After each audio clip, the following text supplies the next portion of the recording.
Right now, top Iranian officials joined hundreds of thousands of mourners in Tehran as day two of Ayatollah Ali Khamenei's public funeral grew more defiant. Meanwhile, volunteers are preparing food for those attending, many of them staying in temporary tents across the city for the days-long celebration. Well, joining me from Dubai is MS Now contributor Inzamam Rashid. So, Inzamam, do you expect these already massive crowds to grow in the coming days as Khamenei gets transported across the country and then onto Iraq?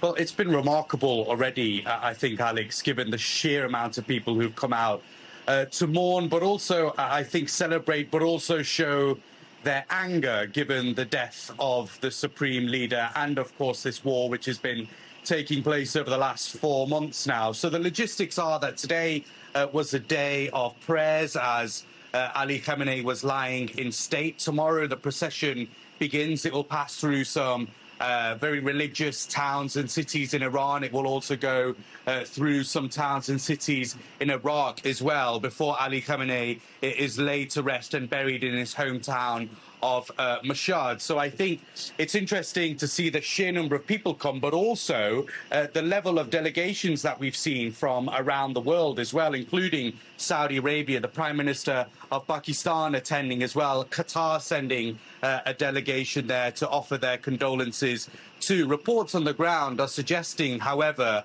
Alex, that people are incredibly angry, that people of Iran, this is the first time that they've had to publicly really mourn the loss of their supreme leader. And as a result of that, we've seen on the ground some anger in different bursts. Many people shouting death to America, death to Israel, some specific targeted threats towards President Trump as well. And this comes as the country is essentially engaged in these negotiations with the US following the signing of the Memorandum of Understanding. Yes, President Trump said the other day, whilst this funeral goes on, there will not be any fighting, there will not be any attacks on Iran, and the negotiations have currently halted whilst the funeral is taking place. But it's my understanding that those talks will pick up next week and potentially could be happening in Islamabad, those technical discussions around the MOU. But I do want to pick up on one point, Alex. Who isn't there? This is important because we've seen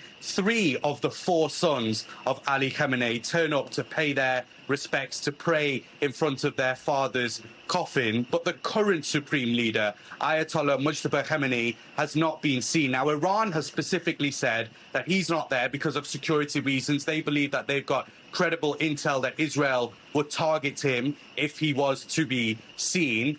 But look, we don't know his physical state. We don't know his health state. We know that he was injured severely in the attacks earlier on, particularly the one that killed his father as well. We don't know if he's got any direct involvement in this conflict either, if he's making any decisions. And I think that's raising huge concerns because Iranian analysts were telling me leading up to this funeral that if he was to be seen, that would have been a real moment. And if he's not, well, then it will raise questions, not just for Iranians, but people around the world too, Alex.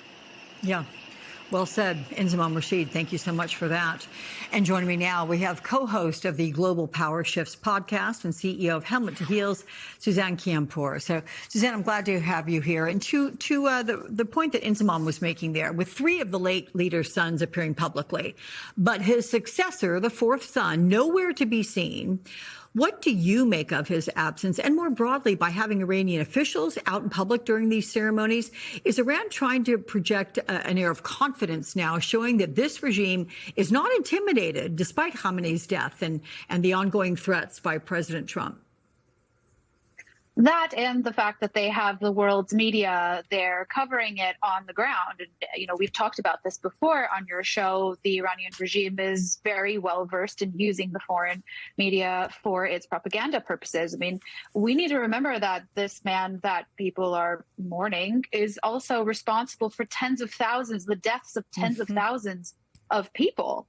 And yes, notable that his son, the now so-called supreme leader, is not there, but he hasn't even been heard of, or heard from, rather. We haven't heard his voice. Okay, so if he is injured, severely injured, and they don't want us to see him, we haven't even heard his voice. So there has, we've talked about this again. There's questions as to whether or not he's even alive or at best in a coma.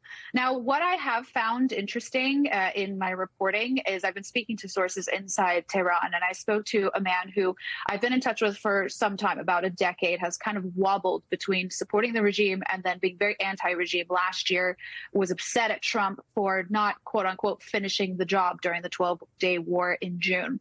I asked him, I said, are you going to Khamenei's funeral? And he said, I might go to the funeral tomorrow. I haven't decided yet. And I asked, I'm curious why people are going to the funeral if they don't like the regime.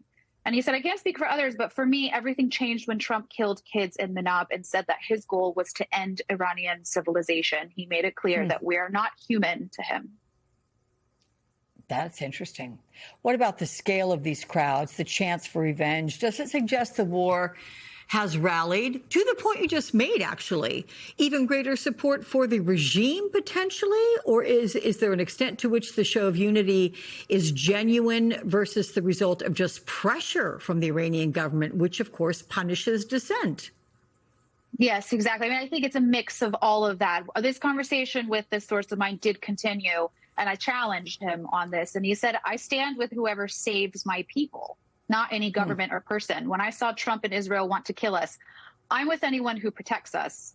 So the way the Trump administration messaged this war really backfired on them. Like, this kind of person who I've been speaking to is the kind of person that, could be turned and could end up being the kind of person who leads an organized effort that then takes down the regime. So that just kind of gives some insight into the kind of propaganda war on both sides and, frankly, who's winning it. Now, I think also I wanted to note something, because Enzimam is in Dubai.